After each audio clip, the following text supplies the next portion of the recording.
Assalamualaikum warahmatullahi wabarakatuh. Halo teman-teman semuanya, gimana kabarnya? Semoga baik-baik saja ya. Oke, kali ini bersama saya Akifah Hanina Sajidah, santriwati kelas 12, dan narasumber kita Ustazah Uzlina Rahmawati. Assalamualaikum Us. Waalaikumsalam warahmatullahi wabarakatuh. Gimana kabarnya Ustazah? Ya, alhamdulillah sehat. Jadi Ustazah Uzlina Rahmawati seorang guru MA Almatera dan juga sekaligus bagian tata usaha. Beliau dulunya juga alumni MA Almatera yang mendapatkan beasiswa di ITS jurusan Sistem Informasi. Jadi Ustazah, kita kali ini mau ngebahas tentang era industri modern. Sebelumnya Ustazah bisa menjelaskan sih apa yang dimaksud dengan era industri modern itu sendiri? Oke. Kalau bicara tentang era industri modern, maka sebenarnya kita bicara tentang industri saat ini. Saat ini kita berada di era industri yang berada di level keempat. Sejak dulu pertama kali dicetuskan era revolusi industri yang pertama. Nah, kita berada di era revolusi industri yang keempat ini, di mana industri-industri mulai menggunakan aplikasi otomatisasi dari mesin-mesin yang mereka gunakan untuk mempercepat proses industri mereka. Begitu, Mbak. Oke. Kan tadi berarti ada sejarahnya, dari sejarah revolusi industri sendiri itu gimana Ustazah? Oh iya, revolusi industri itu dimulai di tahap yang pertama pada tahun 1070-an. Itu terjadi revolusi industri 1.0. Yang pertama disebut 1.0, kemudian yang kedua disebut dengan 2.0, dan yang ketiga revolusi industri yang ketiga disebut 3.0. Saat ini kita berada di tahap yang keempat, yang kemudian disebut dengan industri 4.0, begitu Mbak. Nah, untuk revolusi industri yang pertama itu dahulu terjadi dipicu dengan adanya penemuan mesin uap, di mana tenaga manusia saat itu mulai digantikan oleh mesin-mesin bertenaga uap. Dahulu kalau kita misalkan mengangkut barang, orang-orang mengangkut barang atau melakukan perjalanan, mereka kan menggunakan tenaga manusia atau tenaga hewan ya untuk mengangkut. Nah, saat itu mulai ditemukan tenaga uap. Awal mula hanya tenaga uap yang ditemukan, kemudian terjadi revolusi ilmu pengetahuan, mulai ditemukan mesin-mesin lain, teknologi yang lain di berbagai bidang. Lalu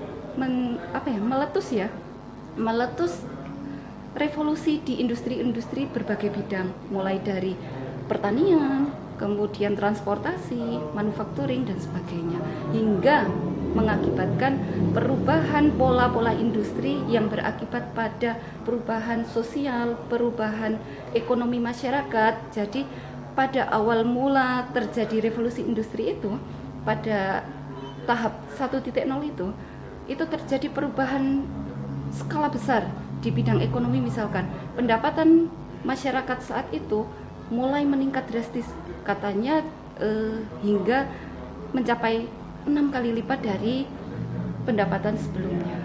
Kemudian dilanjutkan dengan revolusi industri yang kedua disebut dengan 2.0, itu terjadi 1 abad kemudian. Itu mulai mencetus revolusi industri itu karena ditemukannya mesin listrik sebagai penggerak mesin-mesin yang lain. Lalu dilanjutkan 1 abad kemudian pada tahun 190-an ya kira-kira, itu terjadi revolusi industri yang ketiga ketika mulai ditemukannya komputer. Jadi mesin-mesin yang sudah mulai modern tersebut terkomputerisasi, terotomatisasi oleh komputer, sehingga proses-proses yang terjadi dalam pabrik mulai dikendalikan oleh komputer. Bisa dibayangkan tenaga manusia yang awalnya dibutuhkan banyak di dalam pabrik mulai tergantikan dengan komputer. Kemudian yang terjadi saat ini 4.0 sangat berbeda ya Mbak. Semakin banyak hal-hal atau pekerjaan-pekerjaan yang mulai tergantikan dengan alat-alat teknologi informasi dan alat-alat teknologi yang lebih canggih, yang bisa dikontrol melalui satu alat yang lebih kecil lagi, kayak gitu. Ya, lanjut ke pertanyaan selanjutnya Ustazah. Kalau misalkan, kan tadi Ustazah bilang kita banyak mengalami perubahan. Nah, itu yang membedakan era industri sekarang sama era-era sebelum itu apa sih? Oke, kalau yang sebenarnya yang membedakan antara zaman sekarang dengan era sebelumnya 1.0 dan 3.0 itu ya sebenarnya ya teknologi itu. Di teknologi zaman dulu Kita ambil contoh kalau kita mau mengirim uang, Mbak. Zaman dulu kita mau mengirim uang, apa yang dilakukan? Kita pergi ke kantor pos gitu ya, mengirimkan uang cash, kemudian diterima di pos yang lain. Kemudian mulai berkembang lagi di teknologi perbankan ya, ada ATM. Kalau kita mau mengirim uang, kita pergi ke ATM, memasukkan kartu, kemudian bisa mentransfer uang kita. Kira-kira itu berada di industri keberapa itu, Mbak, kalau ada ATM itu? Tiga ya, 3.0. Kemudian kalau sekarang di 4.0 ini yang terjadi apa, Mbak? Kalau kita mau mengirim uang, Sekarang udah pakai M-banking biasanya. iya, e-banking, Iya. iya. Kalau kita mau mengirim uang, kita bangun tidur aja, kita nggak perlu kemana-mana, cukup membuka gadget kita, smartphone kita, kemudian membuka aplikasi e-banking kita bisa melihat saldo yang kita punya, kemudian langsung mentransfer uang yang akan kita transfer, dan itu otomatis langsung diterima oleh mereka. Nah, di 4.0 ini memang terjadi aliran data yang begitu cepat. Teknologi informasi berkembang begitu cepat dan luar biasa sekali ya efeknya di berbagai bidang. Itu tadi yang contohnya yang kita sebutkan tadi itu kan di perbankan ya, masalah keuangan. Hal lain misalnya kalau di pemerintahan atau mungkin diterapkan di kota-kota tertentu, pernah dengar yang disebut smart city? Oh, iya. Ya, smart city atau kota pintar. Iya. Di smart city, kota-kota yang menerapkan smart city itu mereka menggunakan aplikasi-aplikasi tertentu dalam proses pemerintahan mereka.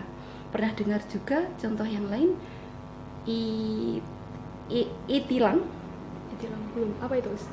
Itu adalah sebuah sistem aplikasi yang dipakai untuk memonitor proses tilang kendaraan kayak gitu. Nah, ada juga smart home. Pernah dengar ya? Ya. Smart home itu berarti rumah pintar. Kalau sebuah rumah sudah menerapkan teknologi informasi ini, biasanya rumahnya disebut rumah pintar. Juga gadget ya, gadget handphone kita, kalau handphone yang dulu disebut handphone biasa, kalau sudah menerapkan teknologi terbaru biasanya disebut smartphone gitu kan ya. Ada juga hal-hal sepele, hal-hal perangkat-perangkat biasa yang kita pakai biasa, kalau dia sudah diterapkan teknologi informasi, teknologi yang lebih mutakhir, seperti halnya kulkas. Kulkas itu kalau yang klasik, kulkas konvensional itu kan biasa dipakai untuk menyimpan barang.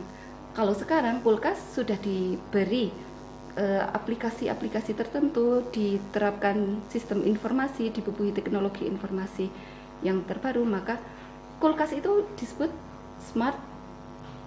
Iya, smart ya, sudah disebut smart. Kita biasa menyebutnya kulkas pintar gitu ya. Apa sih perbedaan kulkas konvensional dengan kulkas pintar itu? Itu misalkan kita sedang belanja, kita mau belanja apa, kita butuh sesuatu. Tentu otomatis kalau kita mau belanja, kita mengingat-ingat, kita punya barang apa ya, gitu kan ya. Nah, kalau ada smart city, kulkas pintar ini, kita cukup membuka dari gadget kita, kemudian dari gadget itu bisa terhubung dengan kulkas kita yang ada di rumah. Dari gadget itu kita bisa melihat barang-barang apa sih yang ada di dalam kulkas kita. Nah, ketika kita berada di toko, kita bisa melihat, oh kondisi kulkas kita tuh kayak gini. Buah-buahan ternyata habis, atau mungkin bahan-bahan sayuran habis, atau kita tidak punya daging. Itu terlihat dari smartphone kita. Smartphone kita akan memberitahu kita tentang keadaan kulkas kita yang ada di rumah. Lalu kita bisa membeli tanpa menengok ke rumah, kita punya apa sih? Gitu. Itu hal-hal yang terasa berbeda ya antara 3.0, 2.0 dengan era saat ini. Kayak gitu. Terus kalau misalkan tentang manfaat-manfaat dari era industri modern sendiri secara global, apa aja itu? Untuk manfaat yang dirasakan secara global sebenarnya tentu kalau bicara teknologi ya kemudahan ya, Mbak. Ya. Kemudahan dalam melakukan aktivitas. Kalau di industri ya tentu kemudahan dalam proses bisnis proses industri di dalam perusahaan itu. Kemudian manfaat yang lain mungkin keterbukaan informasi ya. Siapapun saat ini bisa terhubung dengan gadget ya, bisa terhubung melalui internet. Dari gadget, dari internet itu kita bisa melihat informasi dari mana saja, di mana saja gitu ya. Keterbukaan informasi sangat bisa dirasakan oleh kita. Kemudian kemudahan selain manfaat kemudahan, kemudian keterbukaan informasi ada lagi yaitu inovasi. Kita menemukan banyak sekali inovasi-inovasi dari bidang, misalkan bidang pendidikan, bidang pertanian, bidang kesehatan dan sebagainya. Inovasi-inovasi itu muncul di era 4.0 ini. Nah, tadi kan udah manfaat secara global, Us. Kalau misalkan kita lebih kecilin lagi lingkupnya misalkan di Indonesia, kalau misalkan manfaat buat masyarakat Indonesia sendiri apa sih, Ustazah?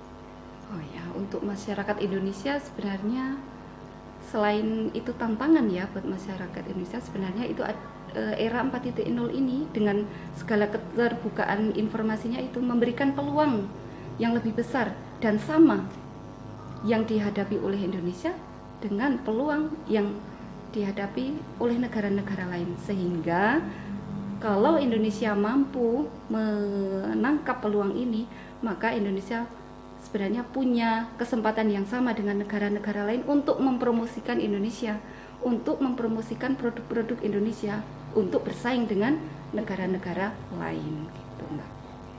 Nah, kan kita di sini kan tinggal di pondok ya, Us. Terus Ya. habis itu Ustazah ada kiat-kiat nggak? Gimana sih santri itu dalam menghadapi era industri modern? Lihat perkembangan teknologi yang semakin canggih, juga perkembangan industri yang kian menantang ini, tentu yang menjadi hal utama yang perlu disiapkan oleh kita adalah sumber daya manusia yang unggul dan tidak biasa-biasa saja. Ya, kita sebagai santri juga akan menghadapi 4.0 itu kan ya. Maka bagi santri, bagi generasi muda, tidak lain dan tidak bukan yang perlu disiapkan adalah membentuk pribadi yang unggul di bidang SDM-nya ya gitu ya. Nah, bagaimana untuk menciptakan SDM yang unggul itu? Kalau boleh saya mengingat kembali perkataan Imam Syafi'i tentang seorang pemuda, maka bekal seorang pemuda dalam mengarungi hidup adalah ilmu dan takwa. Hayatul fata wallahi bil ilmi wattaqwa.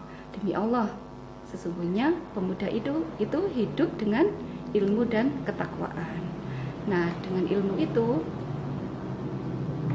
kita bisa menyiapkan diri untuk menghadapi tantangan-tantangan di masa depan, Pak. Jadi sebagai seorang santri sangat penting buat santri itu untuk menerapkan beberapa hal dalam menuntut ilmu. Yang pertama, tidak boleh letih belajar. Jadi semangat belajar harus tetap dijaga.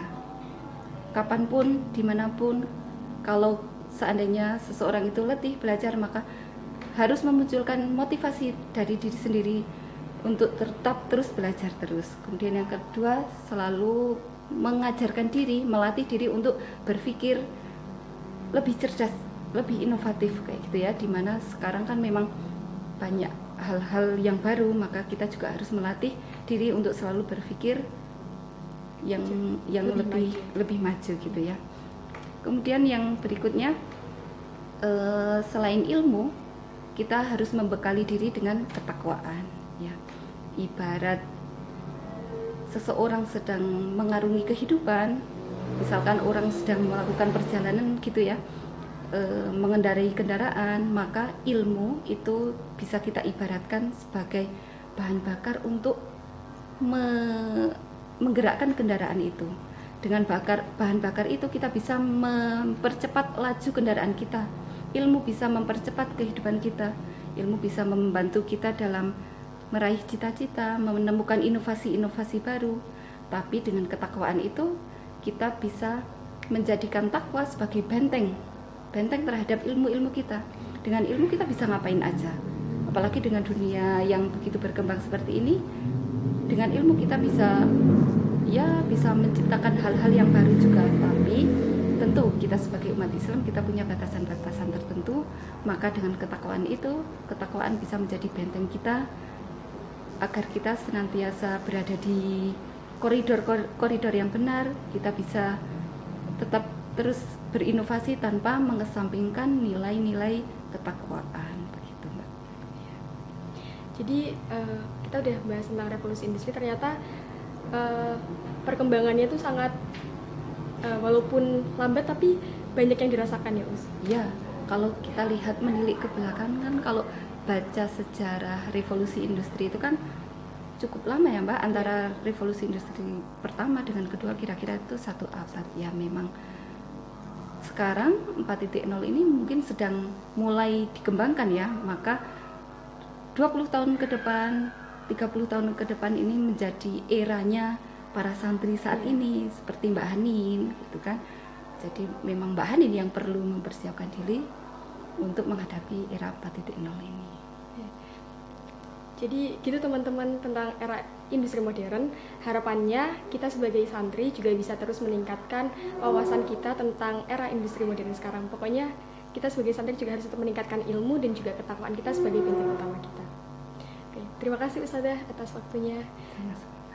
Ya, saya mohon maaf jika ada kesalahan. Terima kasih. Wassalamualaikum warahmatullahi wabarakatuh.